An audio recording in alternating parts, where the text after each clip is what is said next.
अच्छा ना मतलब मुझे पर्सनली जैसे और बहुत लोग जो बात करते हैं मतलब जैसे इकोनॉमी तो बूम कर रही है मतलब घड़ा तो भर रहे हैं बट घड़े में छेद हो तो उसका कोई मतलब नहीं है।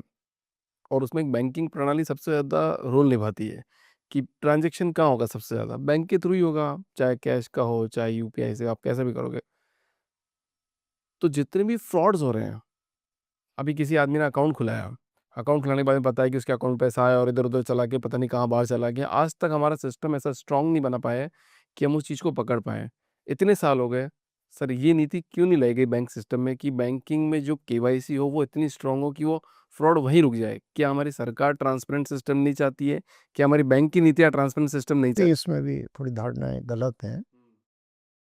केवाईसी का है या किसी भी चीज़ का है, अब केवाईसी अब ये है कि बैंक में अकाउंट ही ना खुले। अब ऐसा केवाईसी कर दो कि लोगों का अकाउंट ही खुलना बंद हो जाए, तो ऐसा तो नहीं कर सकते। हाँ, और अभी क्या होता है समय के साथ जैसे अब डिजिटाइज़ेशन बहुत हो गया, लेकिन डिजिटाइज़ेशन के साथ फ्रॉड भी बढ़ गया। क्योंकि फ्रॉड इसलिए बढ़ गया क्योंकि टेक्नोलॉजी जो है, बैंक भी यूज़ कर रहा है और फ्रॉडस्टर्स भी यूज़ कर रहे हैं। उनका भी दिमाग उतना ही तेज़ है, जितना कि बाकी लोगों का है, उनका शायद और ज़्यादा तेज़। तो ये कांस्टेंट लड़ाई है। तो उसका अगेन पूरा सिस्टम्स बने हुए हैं, लेकिन उसके बावजूद जो फ्रॉडस्टर है, वो भी उनका भी दिमाग ऐसा काम करता है कि फ्रॉड करके ले ही जा। लेकिन उसके बारे में अवेयरनेस है, कई बार कस्टमर को अवेयरनेस नहीं होती। उसमें कस्टमर अवेयरनेस का ही बहुत बड़ा इशू है। कई बार बैंक का सिस्टम में कहीं न कहीं जो है वीकनेस रह जाती है। तो इसके लिए भी गवर्नमेंट का, रिज़र्व बैंक का, बैंकों का वो पूरा कोऑर्डिनेशन के साथ काम चलता रहता है। और जो लूपहोल्स होते हैं, जिनको लूपहोल्स को यूज़ करके कोई फ्रॉड होता है, तो उसको प्लग भी करा जाता है। लेकिन जैसा मैंने कहा कि ये तो मतलब आपने देखा ना, आप ताले लगा लेते हो पूरे, लेकिन फिर भी चोर चोरी तो करके ले जाते। राइट। पहले क्या था, क्योंकि फिजिकल सिस्टम था, तो दूसरी तरह से चोरी होती थी। अब डिजिटल सिस्टम है तो चोरी दूसरी तरह से होती है।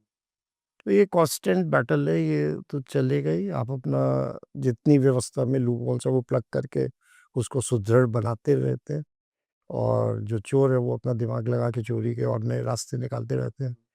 तो ये लगातार लड़ाई जो है चल रही है और चलती रहेगी, कि इसका एकदम ऐसे बिल्कुल बंद नहीं होता। लेकिन जो भी पॉलिसीज़ बनाई जाती हैं, प्रोसेस बनाए जाते हैं, उनको लगातार कॉन्स्टेंटली रिव्यू करते रहते हैं। और एक ये भी ध्यान रखना पड़ता है कि भई अब बैंक में अब खाता खुलना ही इतना डिफ़िकल्ट कर दें कि खाता ही ना खुले, तो वो भी दिक्कत है। अब बहुत से लोग हैं अ, जैसे लोग मान लीजिए अनजान हैं, तो अपना खाता किसी और को चलाने के लिए दे देते हैं, म्यूल अकाउंट कहलाते हैं।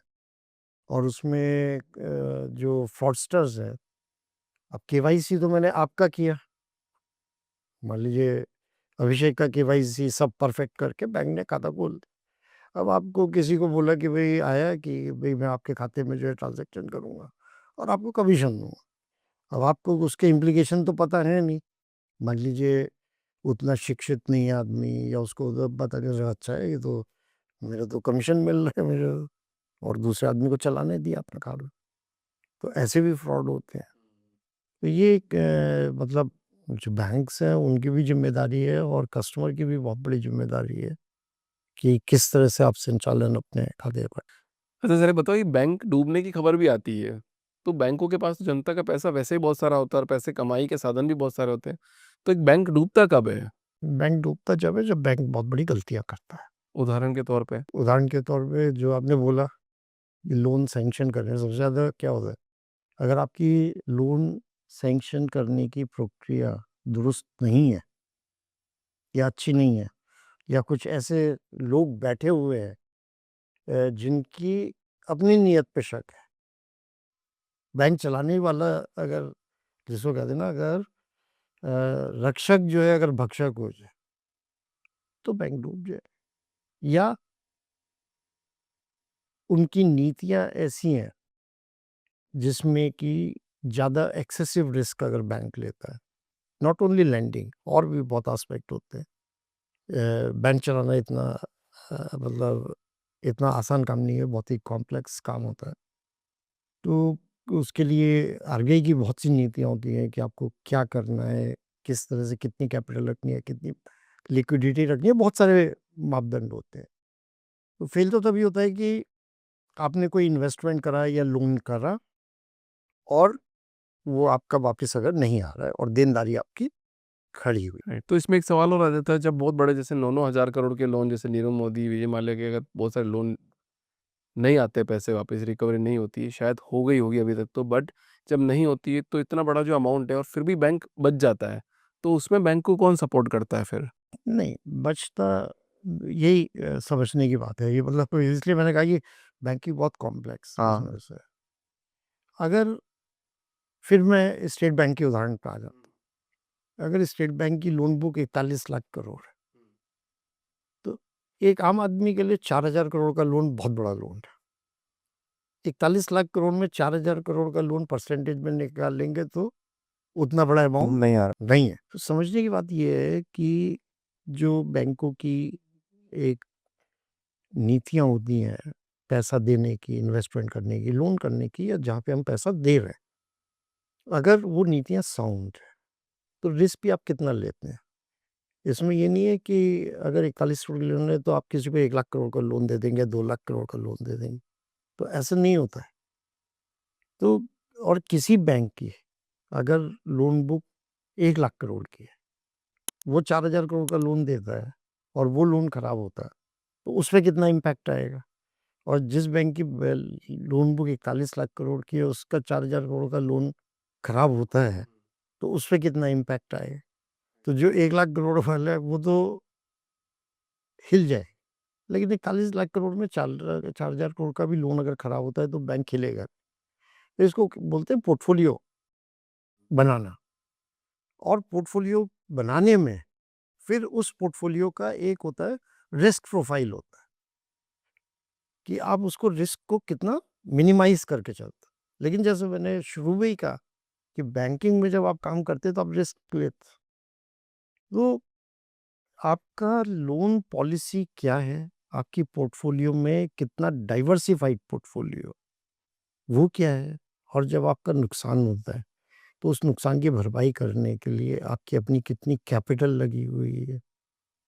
तो इस सारी चीज़ों पे निर्भर करता है। अब जो बैंक जो भी उदाहरण आए पिछले 5 साल पहले, तो बैंकिंग क्षेत्र में बहुत बड़ी समस्या आई थी एनपीए की। राइट। सारी बैंकों पे इम्पैक्ट आया। और भारतीय स्टेट बैंक कैसे बच गया, ये बड़े बैंक कैसे बच गए? क्योंकि उनकी बैलेंस शीट बड़ी थी। तो परसेंटेज टर्म में जो खराब हुए लोन, ज़्यादा होते हुए भी, लेकिन वो संभल। मेरे टाइम में जब मैं चेयरमैन था, तो उस समय बैंक को हुआ लॉस, हुआ 2-3 क्वार्टर। 3 क्वार्टर का में बिकॉज़ लोन पे जो हमें नुकसान भरना पड़ा, तो उसकी वजह से लॉस हुआ। लेकिन कैपिटल क्योंकि बड़ी थी तो हमें कहीं जाने की ज़रूरत नहीं पड़ी। हम लोगों ने कर लिया क्योंकि नफ़ा नुकसान है। अब आज बैंक को 70,000 करोड़ का प्रॉफ़िट है इस साल, और मैंने 16,000 करोड़ का लॉस भी लिए। तो जब आप बिज़नेस करते हो, तो नफ़ा नुकसान that's all part of the business. दोनों चलता है। दोनों चलता है, लेकिन आप रिस्क कितना लेते हो? किस तरह से मैनेज करते हो?